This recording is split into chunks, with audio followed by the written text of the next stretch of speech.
बिस्मिल्लाहिर्रहमानिर्रहीम। Grand mark educational consultants की तरफ से मैं आपको खुशामदीद कहता हूँ जी। डियर एस्पिरेंट्स, आज का जो हमारा वो लेक्चर है वो है प्रपोजिशंस के मुतल्लिक़ का, और ये इंग्लिश सीरीज़ का हमारा फर्स्ट लेक्चर होगा। इस सीरीज़ के अंदर हम इंशाल्लाह वो सारे इंग्लिश के इंग्रेडिएंट्स, एलिमेंट्स जो कि CSS, PMS, PPSC और FPSC रिकमेंडेड हैं किसी भी एस्पिरेंट के लिए कि वो लाजमी इन चीज़ों से गो थ्रू हो, इंशाल्लाह हम इन सब चीज़ों को कवर करेंगे। और उसका जो पहला जो इंग्रेडिएंट और जो फर्स्ट स्टेप है वो है प्रपोजिशन। सो इसको बगौर पढ़िएगा, देखिएगा, सुनिएगा, एंड इंशाल्लाह I hope you will learn a lot. So जो लोग नए हैं उनसे गुजारिश है कि जी हमारे चैनल को सब्सक्राइब कर दें, इसको शेयर करें, लाइक करें दोस्तों के साथ। सो स्टार्ट करते हैं जी प्रपोजिशंस को। तो जो इसका जो प्रपोजिशन सीरीज़ का जो पहला लेक्चर हमारा है जी वो है कि हम डिफरेंट प्रपोजिशंस को यूज़ कैसे करते हैं। इसके बाद जो सेकंड होगा हमारे पास हम उसमें देखेंगे जी कि हम प्रपोजिशंस को यूज़ करते वक्त मिस्टेक्स कौन सी करते हैं, यानी कि कॉमन एरर्स ऑफ प्रपोजिशंस। और जो इसका थर्ड लेक्चर और आखिरी लेक्चर होगा उसमें मैं आपसे इम्पॉर्टेंट प्रपोजिशंस आपसे शेयर करूंगा जो कि कंटिन्यूसली आती रहती हैं डिफरेंट एग्ज़ाम्स के अंदर। ठीक है जी। सो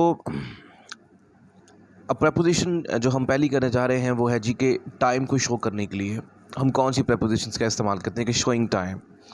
सो उसमें सबसे पहले हमारे पास है जी एट। अब एट को जो है हम यूज़ कैसे करते हैं, क्यों करते हैं? देखिए जी, एट को हम तब यूज़ करते हैं जब हमने बताना हो एग्जैक्ट टाइम, पक्का वक्त जब बताना हो, या फिर खाने के औकात, मील टाइम्स। ठीक है जी। या हमने दिन के हिस्से बताने हो, पार्ट्स ऑफ डेज बताने हो, या फिर हमने उम्र बतानी हो, एज बतानी हो किसी की। इसकी एग्जांपल साथ साथ मैं आपको देता जाऊंगा जी। देखें, अब एग्जैक्ट टाइम जैसे कि एट 3 PM, तो हम यहाँ पे जो है वो एट का इस्तेमाल करेंगे 3 PM के साथ, बिकॉज के एग्जैक्ट टाइम है। फिर आ जाता है जी हमारे पास मील टाइम्स के बारे में, हम तब भी एट लगाएंगे, एट डिनर। ठीक है जी। फिर एट सनडाउन, जब सूरज जो है वो नीचे जा रहा होता है, ग़ुरूब आफ्ताब हो रहा होता है। ठीक है जी। और एज, एट एज 21। ठीक है जी। आई होप आपको समझ आ गई होगी जी इस बात की कि जब हमारे पास एग्जैक्ट टाइम हो, हमारे पास एग्जैक्ट जो है वो टाइम हो, एज हो, मील हो और दिन के औकात हो, तो हम जो है वो इसका इस्तेमाल करते हैं। नेक्स्ट हमारे पास आ गया जी बाय। तो बाय का हम इस्तेमाल जी कैसे करते हैं, हाउ इट इज़ यूज्ड। तो हम ऐसे करेंगे कि जब हमने अ लिमिट इन टाइम, जब एक टाइम की हद बंदी बतानी हो, तब हम बाय का इस्तेमाल करते हैं। जैसे इसकी एग्जांपल यहाँ पे ले लें कि बाय सन डाउन, कि ग़ुरूब आफ्ताब होते होते तक मैं आ जाऊँगा या मैं पहुँच जाऊँगा। ठीक है, कि आप आ जाना बाय सन डाउन। ठीक है जी। सेकेंड इसका जो है इस्तेमाल जी in the sense of at the latest, यानी कि जो नई कोई चीज़ आई हो, जैसे बाय द ड्यू डेट, यानी कि अपनी लेजिटिमेट डेट तक। आगे जी इन, तो इनका इस्तेमाल हम सीजन्स में करते हैं, मंथ्स में करते हैं, ईयर्स में करते हैं, ड्यूरेशंस में करते हैं, और after a certain period of time करते हैं। कैसे जी? सीजन्स यानी कि जो मौसम हमारे जैसे पाकिस्तान में 4 है, हम उनमें करते हैं, महीनों में करते हैं, सालों के साथ इसका इस्तेमाल होता है जी। फिर ड्यूरेशन यानी कि औकात के साथ इसका इस्तेमाल होता है जी। और after a certain period of time, और कुछ ख़ास जो है ना वो औकात, उनके बाद हम इसका इस्तेमाल करते हैं। अब इसकी एग्जाम्पल साथ एक आपको मैं कर देता हूँ यहाँ पे कोट कि रीजन्स में जैसे इन दी समर, ठीक है जी, गर्मियों में, मंथ में इन नवंबर में, और फिर ईयर्स में इन 1992 1992 में, और ड्यूरेशंस में इन दी सेम ईयर, उसी साल में। ठीक है। और after certain period of time में जैसे जी हम इन एन आर, 1 घंटे के अंदर अंदर। ठीक है जी। अब आ गया जी ऑन। तो ऑन जी इसका इस्तेमाल हम कैसे करते हैं जी? डेज ऑफ द वीक, जो हफ्ते के जो दिन हैं उनमें इसका इस्तेमाल होता है जी। ऑन वेडनेसडे, बुध को। ऑन फ्राइडे नाइट, ये जो है वो जुमे की जो है वो रात। ऑन दिसंबर 4, दिसंबर के महीने की 4 तारीख। ठीक है जी। फिर बता देता हूँ कि जब डेज ऑफ द वीक बताने हों, या हमने parts of days with days named, या फिर हमने डेट्स बतानी हो, तब वहाँ पे हम इसका इस्तेमाल करते हैं ऑन का। ये बुध वाले दिन, जुमे की जो है वो रात, और जो है वो दिसंबर की 4 तारीख। ठीक है जी। आगे है जी लफ्ज़ अगो। तो इसका इस्तेमाल हम कैसे करते हैं जी? सो अगो का जो इस्तेमाल है वो है जी a certain time in the past, माजी के कुछ ख़ास औकात में इसका इस्तेमाल होता है जी। जैसे 2 ईयर्स अगो, 2 साल पहले, ठीक है जी। यानी कि अ certain time in the past, ऐसा ख़ास हिस्सा माजी का जिसके बारे में मालूम हो, पता हो, वहाँ पे हम इसका इस्तेमाल करते हैं 2 ईयर्स अगो। ठीक है जी। आफ्टर आ गया जी आगे।